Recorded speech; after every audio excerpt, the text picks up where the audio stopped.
कि आज आवश्यकता है लड़ाई को लड़ने की, आज आवश्यकता है अपने हक अधिकार के लिए एक रास्ता तैयार करने की, जिस रास्ते में चलकर हम अपने हक अधिकार को सुरक्षित कर सके।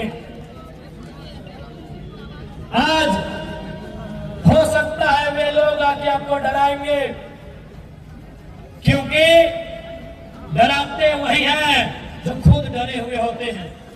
जय राम मातो जिंदाबाद जिंदाबाद जिंदाबाद, जय राम मातो ये लोग आके डराएंगे, ये इन पुलिसों का सहारा भी लेंगे।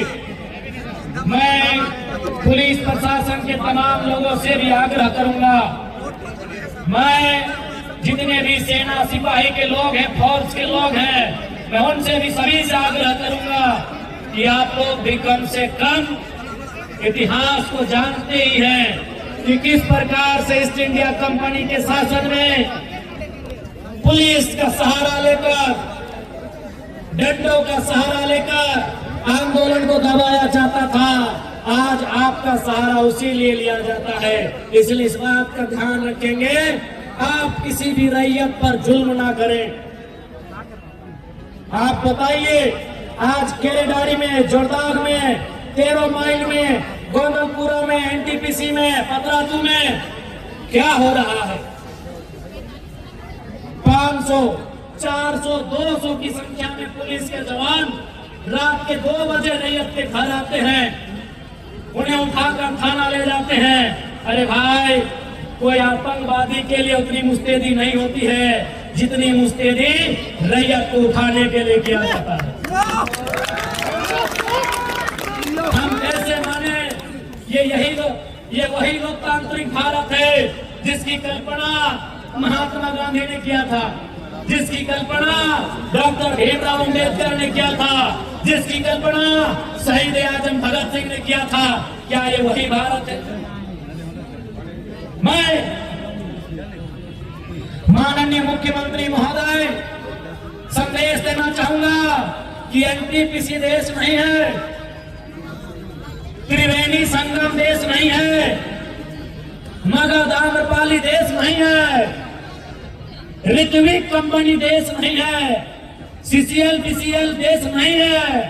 देश किसान का खेत है मुख्यमंत्री साहब। देश किसान के खेत से शुरू होता है, सभ्यता किसान के खेत से शुरू होती है। इसीलिए एनटीपीसी आज है, शायद कल नहीं होगा। आज से 100 साल पहले एनटीपीसी नहीं था, लेकिन किसान का खेत Mohenjodaro, Harappa, Indus valley civilization के समय से है। तब से सभ्यता है, तब से किसान का खेत है। इसलिए मुख्यमंत्री महोदय, जिले की डीसी, जिले के एसपी महोदय, मैं आपको कहना चाहूंगा, ये जो आप लोग बार बार कंपनी का पक्ष लेते हैं, कंपनी की तरफ से लाठीचार्ज करते हैं, ये एनटीपीसी देश नहीं है। मेरे साथियों, मेरे मुख्यमंत्री, मेरे डीसी, मेरे एसपी महोदय, एनटीपीसी देश नहीं है, देश किसान का खेत है। माननीय मुख्यमंत्री महोदय विधानसभा में महात्मा गांधी की फोटो आपने टांगा है। माननीय उपायुक्त महोदय, माननीय उपायुक्त महोदया जो भी है, माननीय पुलिस अधीक्षक महोदय अथवा महोदया जो भी है, आपने अपने कमरे में महात्मा गांधी की फोटो टांगी है। तो महात्मा गांधी का आदर्श क्या था? महात्मा गांधी का विचार क्या था? महात्मा गांधी कहते थे, भारत की आत्मा बसती है, भारत की आत्मा बसती है। कहाँ? भारत की आत्मा बसती है कहाँ? गाँव में। कहाँ? गाँव की आत्मा बसती है किसानों में। की आत्मा कहाँ बसती है? आवाज नहीं आ रहा है, एक साथ बोलिएगा। भारत की आत्मा कहाँ बसती है? गाँव की आत्मा कहाँ बसती है? और किसानों की आत्मा खेत खलिहान। ये दर्शन है मुख्यमंत्री जी। ऋषि महोदय, बिना गांधी को पढ़े आप IAS की नौकरी नहीं पाए होंगे। SP महोदय, बिना गांधी के आपने ये नौकरी नहीं पाया होगा। पढ़िए गांधी को, पढ़िए गांधी के जीवन दर्शन को। देश का मतलब गांव होता है, गांव का मतलब किसान होता है, और किसान का मतलब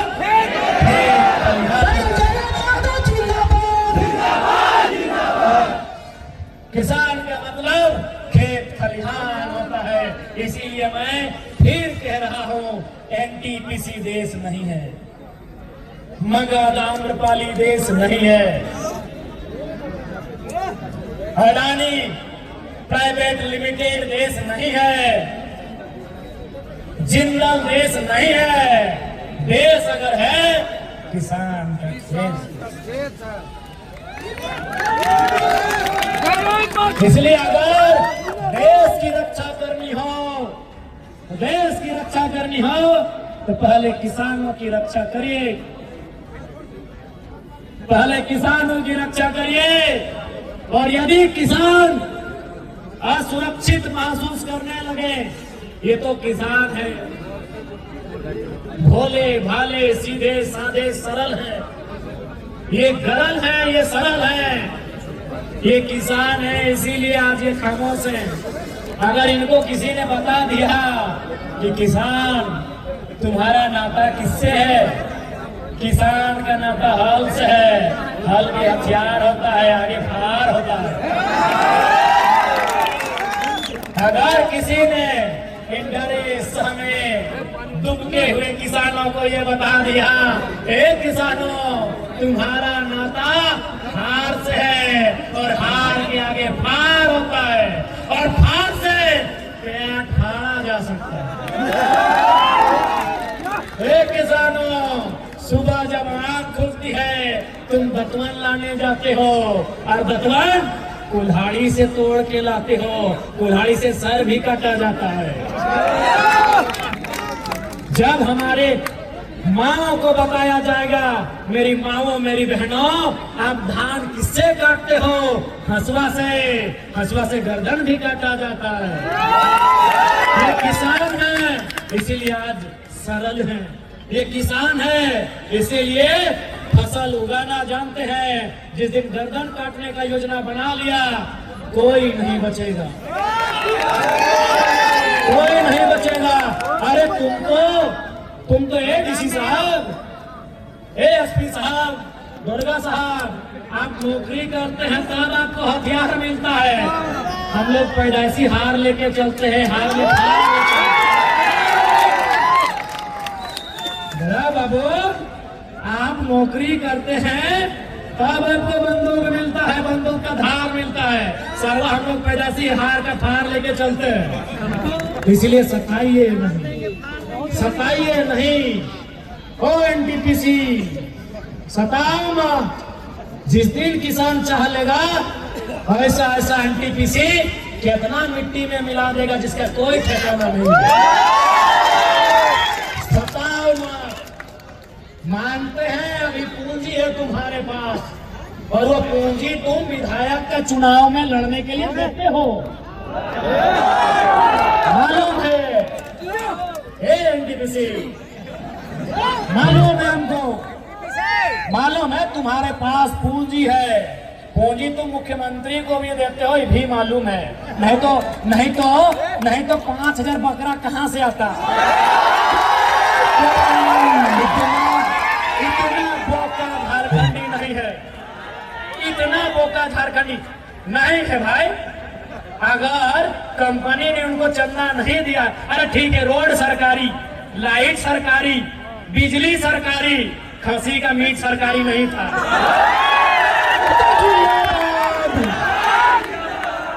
बांकुड़ा का रसगुल्ला सरकारी नहीं था, पुरुलिया का गांजा सरकारी नहीं था, और झाला का मिठाई सरकारी नहीं था। ये सबको मालूम है। वो कड़वी सच्चाई आप जानो, मानो। वो कंपनी ने दिया है, रोड सरकार बनाई होगी। मिठाई का दाम कंपनी से, अभी अवैध पैसा। गुरुजी भी खुश नहीं होते अगर आज होते तो। हमको मालूम है एनटीपीसी आपका चंदा सीधे सीएम साहब के दोस्तों को जाता है, शायद उनको भी जाता होगा।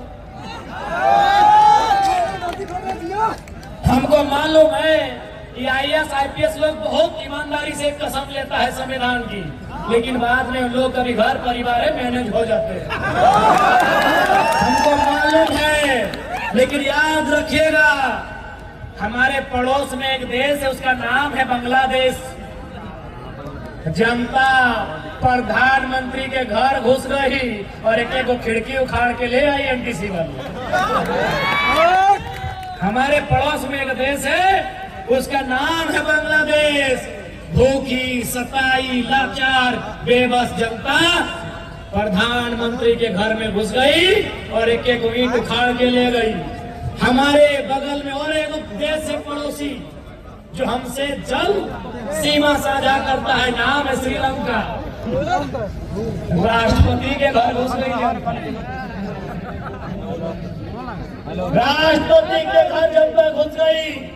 ये जनता है, जिस दिन चाहेगी डीसी का ऑफिस हो, एसपी का ऑफिस हो या सीएम का ऑफिस हो, एक एक ईंट कबाड़ के ले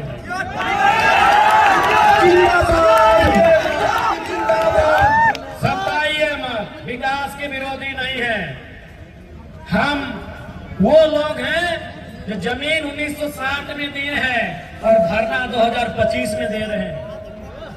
हम वो लोग हैं कि जमीन 1970 में दिए हैं और आज आपके सामने हाथ फैला रहे हैं। इसलिए समय आपका है, हम ये भी मान रहे हैं, लेकिन समय बदलने में समय नहीं लगता।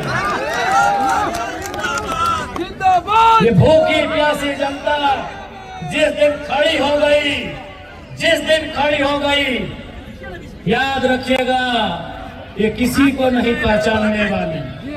और ये भी मेरे किसानों यह भी याद रखिएगा, महात्मा गांधी को वास्तव में हीरो किसने बनाया? क्या आप जानते हैं? नहीं जानते हैं? महात्मा गांधी को हीरो चौपारण के किसानों ने बनाया। आप नहीं जानते हैं? पढ़िए गांधी जी का चैप्टर, पढ़िए किसान राजकुमार शुक्ला का गांधी को निमंत्रण। सवाल है, what is the turning point in the life of Gandhi? आपने पढ़ा होगा, पढ़ा है कि नहीं? What is the turning point in the life of Gandhi? वो चौपारण के किसान थे जिन्होंने गांधी के जीवन को बदला था। अरे आपने सरदार पटेल का नाम सुना होगा, क्या उनका नाम सरदार पटेल था? जी नहीं, उनका नाम वल्लभ भाई पटेल था। तो ये सरदार किसने बनाया? बड़दोली के किसानों ने बनाया।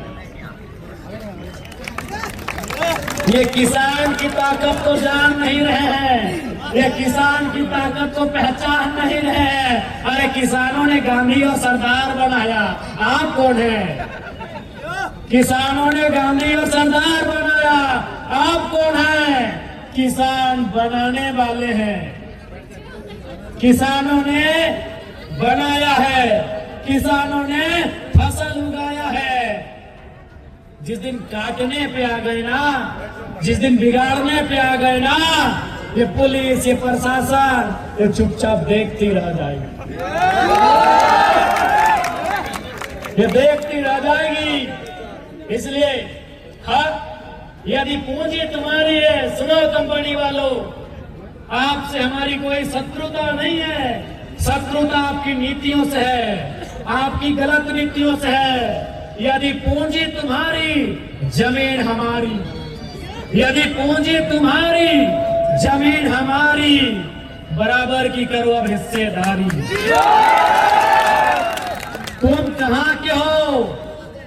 हे किसानों, हम यहीं के हैं। ये खेत हमारा है, ये गांव हमारा है। टाटा फारसी है, अरे भाई, बाकी विधायक लोग मुंह चुप रखे, वो डरे तो डरे। डुमरी विधायक सीना ठोक के बोलता है, Tata is not an Indian. Tata हिंदुस्तानी नहीं है। आप जानते थे? आप जानते थे? टाटा हिंदुस्तानी नहीं है, टाटा फारसी है, पारसी है। आपने कभी टाटा का झंडा देखा है? नहीं। उनकी गाड़ियों में जाके देखिएगा और लोकतांत्रिक भारत में सवाल कीजिएगा, तिरंगा क्यों नहीं है? क्योंकि उसके लिए बड़ा खोपड़ा चाहिए। ये कोयला चोरी, बालू चोरी करने वाला नेता का दिमाग वहां तक नहीं जाएगा। कभी जाके टाटा का निजी झंडा देखिएगा। भैया पीएचडी कर रहे हैं, उसका काम होता है रिसर्च करना। हर जगह रिसर्च करते हैं। कभी भी टाटा का निजी झंडा देखिएगा, आपको बता देगा वो कहाँ का है। मेरे भाई, उनका अपना झंडा होता है, because they are not Indian. नहीं है वो भारतीय, हम यहीं के हैं, हम यहाँ के इंडिजिनियस हैं। We are real Indians. लेकिन आज हमारी वैल्यू कहाँ? क्योंकि आज भले भारत का संविधान कहे कि हम समाजवाद भारत का निर्माण करते हैं, लेकिन गांव में आकर देखिए, हमने पूंजीवाद भारत बनाया है, हमने एनटीपीसी का भारत बनाया है, हमने टाटा का, हमने बिड़ला का, हमने अडानी का, हमने अंबानी का भारत बनाया है। ये कड़वी सच्चाई है। आज याद रखिएगा, अंग्रेजों के कालखंड में जब 15 अगस्त 1947 में अंग्रेज भारत को छोड़ के चले गए, आप एक रिसर्च करिए कि भारत की आबादी क्या थी। 30 करोड़ से 35 करोड़ होगी। या भी रिसर्च करिए कि भारत की गरीबी का दर क्या होगा, भारत की अशिक्षा का दर क्या होगा, भारत की बेरोजगारी का दर क्या होगा। सारे चीजों को रिसर्च करिए, आपको पता चलेगा।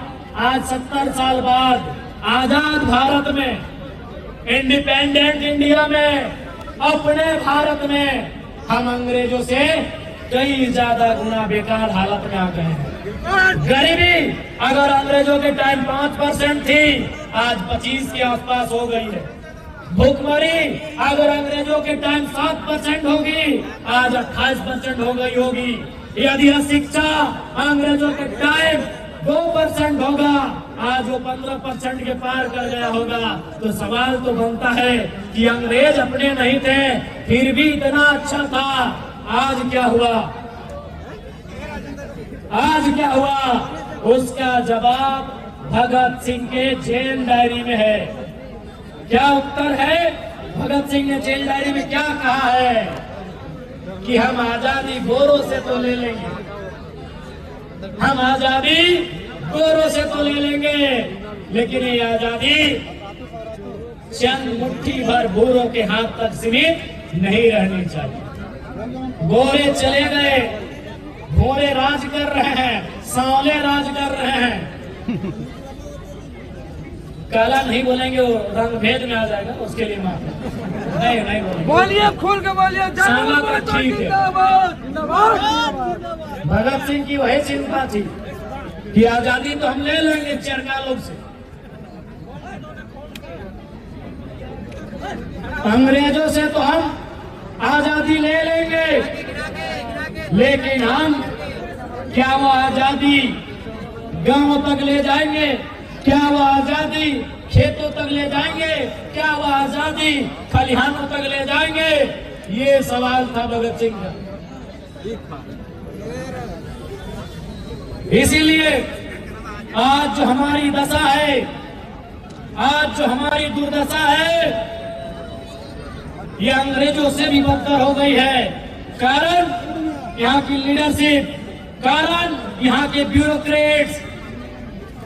अगर वे लोग ईमानदारी से काम करने लगे तो हमारा देश, हमारा राज्य सबसे खुशहाल होगा।